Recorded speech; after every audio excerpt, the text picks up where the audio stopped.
सरगुजा जिले के सीतापुर विधानसभा में जनसभा को संबोधित करने के लिए देश के रक्षा मंत्री राजनाथ सिंह पहुंचे, जहां पूर्व सैनिक भाजपा प्रत्याशी राम कुमार टोप्पो को विधानसभा चुनाव में भारी मतों से जिताकर छत्तीसगढ़ के विधानसभा में भेजने के लिए जनता से अपील की। इधर केंद्रीय रक्षा मंत्री ने प्रदेश में कांग्रेस की सरकार पर निशाना साधते हुए कहा कि देश के प्रधानमंत्री नरेंद्र मोदी का एक नया छत्तीसगढ़ बनाने का सपना था, वह पूरा नहीं हो पाया। जहां छत्तीसगढ़ में कांग्रेस की नई सरकार आने के बाद से ही भ्रष्टाचार चरम पर रहा, वहीं कांग्रेस की सरकार में सट्टा बाजार भी गर्म रहा है, जिसकी वजह से जांच एजेंसियों ने महादेव ऐप के कई खुलासे किए हैं। इस महादेव सट्टा में जिस किसी की भी सहभागिता होगी वे सभी जेल जाएंगे। साथ ही कहा कि इस क्षेत्र में धर्मांतरण का मुद्दा भी एक बड़ा मुद्दा रहा है, लेकिन भाजपा की सरकार बनते ही सरकार धर्मांतरण पर रोक लगाने के लिए पहला कदम उठाएगी। राजनाथ सिंह जी को हमारे सरगुजा की संस्कृति की झलक इस स्मृति चिन्ह में दिखाई दे रही है, उन्हें प्रदान करेंगे। जोरदार तालियों की गड़गड़ाहट के साथ बोले भारत माता की। राजनाथ सिंह जी जिंदाबाद। आज इस सीतापुर विधानसभा के इस महाजनसभा में बढ़िया, इसके पहले मैं कभी यहाँ पहली सरकार जब के पहले यहाँ का प्रभारी मैं ही था और सभी स्थानों पर मैं जाता था, और उस समय जब मैं आया था बहनों भाइयों, तो पहली बार भारतीय डॉक्टर रमन सिंह के नेतृत्व में, और ये राम कुमार टोप्पो को लिए आया हूं, तो फिर से यहाँ की विजय सुनिश्चित होगी, ऐसा मेरा। मोदी जी का जो एक नया छत्तीसगढ़ बनाने का सपना था मेरे बहनों भाइयों, वह साकार नहीं हो पाया। नई सरकार कांग्रेस की आई, भूपेश बघेल मुख्यमंत्री बने। भूपेश बघेल के मुख्यमंत्री बनने के बाद आप जानते हैं क्या हो रहा है।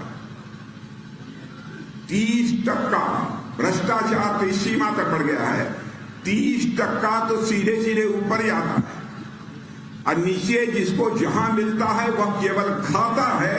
यही हो गया है यहाँ की कांग्रेस की सरकार में। इसलिए मैं आज आप लोगों से अपील करने आया हूं कि भूखी भ्रष्ट सरकार, ऐसी भूखी भ्रष्ट सरकार आप लोगों ने कभी देखी नहीं होगी बहनों भाइयों, जैसी सरकार यहां पर है। 5 सालों से सत्ता का धंधा किस प्रकार से चल रहा है, और एक महादेव आए, महादेव जी आ गए। लगता है कि महादेव जी ने तय कर लिया है इस भ्रष्ट सरकार को यहां से जाना चाहिए और भारतीय जनता पार्टी की सरकार यहां आनी चाहिए मेरे बहनों भाई। लेकिन जो यहां घोटाला हुआ है सत्ते के आरोपों के कारण, उसकी जांच हो रही है, और मुझे पक्का विश्वास है कि कुछ दिनों में दूध का दूध और पानी का पानी हो जाएगा बहनों भाइयों। और यह भी मैं बतला के जा रहा हूं, यह भी मैं बतला कर जा रहा हूं, भ्रष्टाचारियों का जहां तक सवाल है, चाहे यहां का भ्रष्टाचारी हो, चाहे भारत के किसी कोने का भ्रष्टाचारी हो, यदि भ्रष्टाचार का आरोप मुझे बनता है तो भारतीय जनता पार्टी की सरकार उसे माफ नहीं करेगी।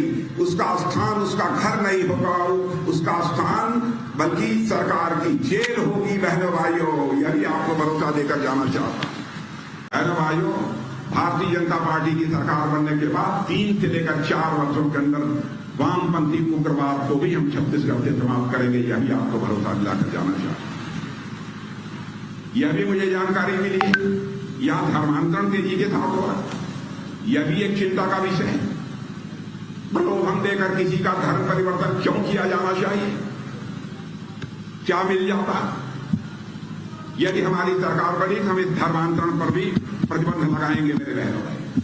इसलिए मैं बहनों भाइयों में आपसे कहने आया हूं कि आप सभी भारतीय जनता पार्टी को अपना समर्थन दें। और जहां तक हमारे प्रत्याशी राम कुमार जी का प्रश्न है, यह पूर्व सैनिक, इसलिए मैंने सोचा कि हमारा पूर्व सैनिक यदि चुनाव चल रहा है, चुनाव लड़ रहा है, तो इस देश के रक्षा मंत्री को भी उसकी कन्वेंशन के लिए जाना चाहिए। इसलिए मैंने फैसला किया कि मैं यह ऐसी मजबूत सरकार, ताकतवर सरकार, और राम कुमार टोप्पो यह पूर्व सैनिक है। भारतीय जनता पार्टी ने बहुत सोच समझकर इन्हें चुनाव के मैदान में उतारा, बहुत सोच समझकर उतारा। बोलते भी अच्छा है राम कुमार तो, देखने में भी ठीक ठाक है।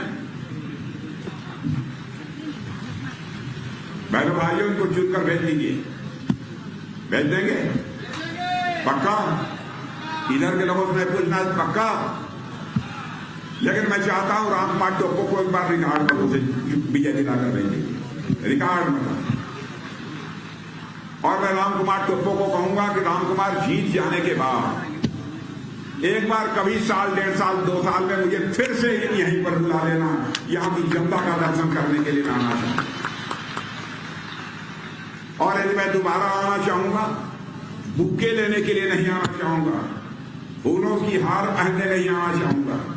यदि मैं दोबारा यहां पर राम कुमार टोप्पो को जीतने के बाद आना चाहूंगा, यदि राम कुमार ने बुलाया तो, यदि यहां पर आना चाहूंगा तो मैं शीश झुकाकर इस क्षेत्र की जनता के प्रति आभार व्यक्त करने के लिए आना चाहूंगा। मेरे बहनों भाइयों, आप सबको बहुत बहुत धन्यवाद।